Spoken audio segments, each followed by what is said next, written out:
Hi, I'm Casey Humbyrd. I am an associate professor of orthopedic surgery at Johns Hopkins and chief of the Foot and Ankle Surgery Division. I am also associate faculty at the Berman Institute, and I would like to talk with you about how surgery fits in amidst a pandemic. For a brief outline, I'd like to first give some background about surgical practice in normal times, and then shift thinking about how this may change in times of a pandemic.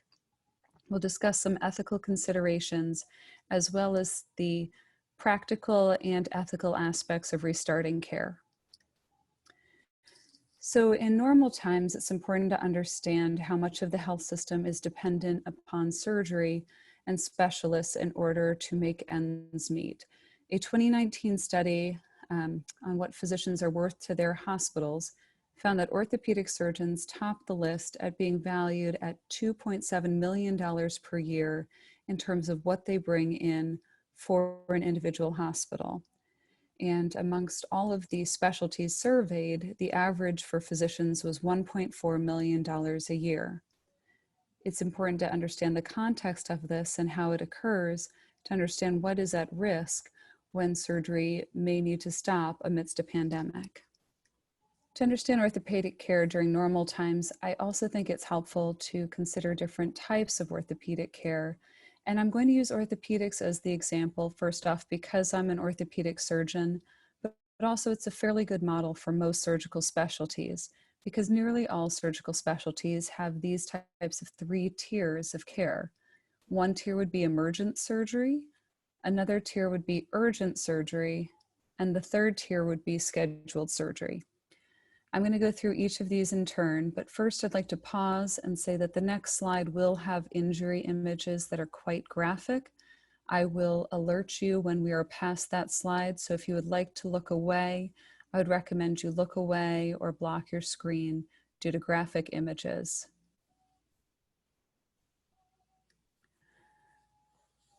These demonstrate injuries that would require emergent surgeries in orthopedics. One is a gunshot wound to the hand, and the bottom image is a foot after a boat propeller has nearly amputated it.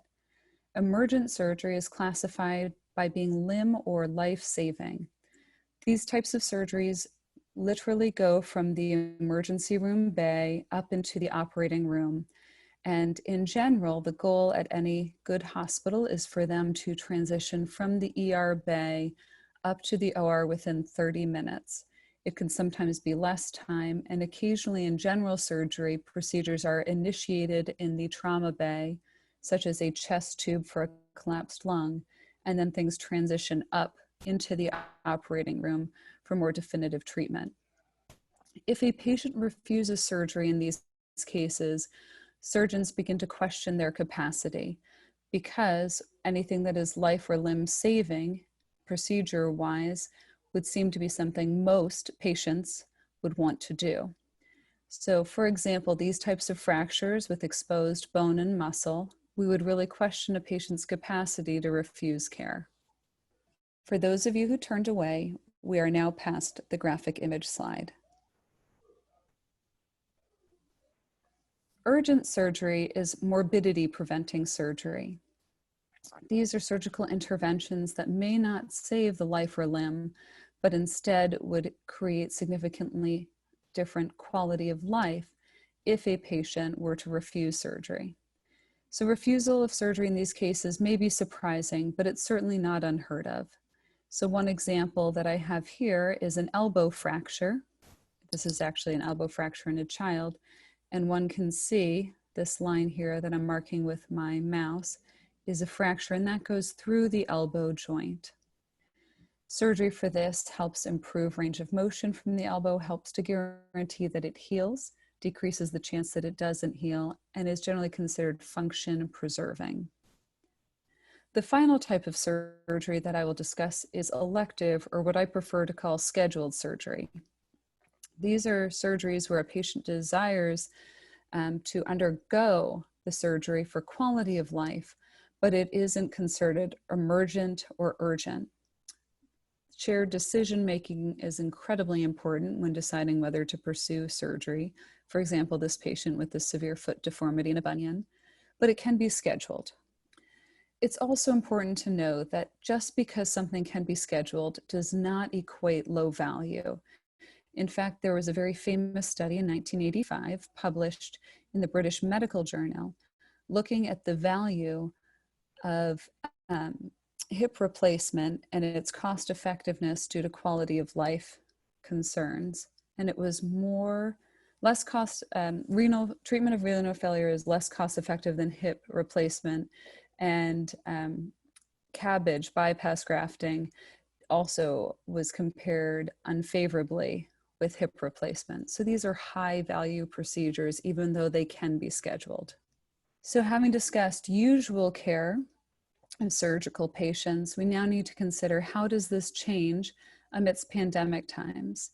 How should our framework change, and how should we think about allocation of the scarce resource of surgery? So when we start considering this, we shift from an individual patient-centered ethic of a patient and a physician determining what the best outcome would be, and instead we shift more to a public health ethic of trying to ensure access for all patients and that scarce resources aren't inappropriately allocated. So emergent surgery, as you can remember those graphic images I showed earlier, emergent surgery can continue. Urgent surgery may continue, and scheduled surgery generally would cease.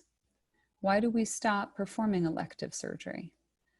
Surgery itself requires quite a bit of resources, both with anesthesia, personal protective equipment. Many scheduled surgeries require blood products, especially large spine surgeries or potentially elective surgeries involving the liver or spleen. It has nursing resources, and these are nurses who are well trained in caring for critically ill patients who are on a ventilator, because in the operating room, nearly all patients receive a ventilator. Many surgeries also have a postoperative plan for admission, including to the intensive care unit or the floor. The American College of Surgeons framework focused on resource allocation. It advocated for clinical triage teams to make the decision, and it advocated against ventilators being solely used for COVID patients.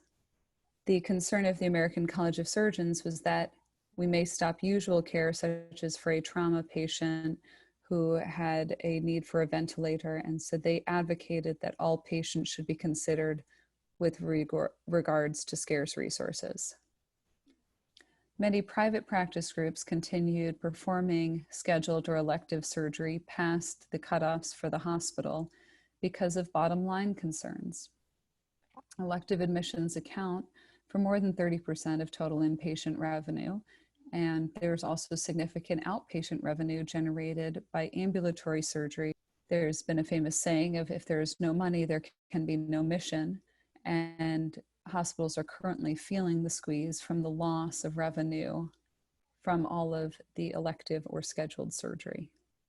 The considerations about allocation of resources amidst a pandemic are complex. So too are the ethical considerations about resuming care. When considering how to safely resume care, there are both logistical and ethical considerations. First, one must focus on both patient needs and their resources and planning. For example, while there is a scarcity of blood due to decreased donations, it would be imprudent to begin considering scheduling large spine reconstructive surgeries where patients frequently need several units of blood. Additionally, any surgery that can be scheduled where a patient is known to need a postoperative intensive care unit stay should likewise be reconsidered in the time of scarce resources. Finally, the length of anticipated admission should be weighed for each patient. For this reason, it is likely and right that outpatient surgery would begin first. This is also a safety issue, as many outpatient surgery happens outside the hospital at freestanding surgery centers, where it is much easier to limit the flow of patients as they are smaller. There is a need for testing to protect both patients and the staff. and a study has shown increased mortality and morbidity in orthopedic surgery performed on patients who were either known to have COVID or later determined to have COVID. Most important consideration overall is to try and limit resource-intense procedures that can be safely delayed, because we may need these resources again amidst a pandemic. Thank you very much.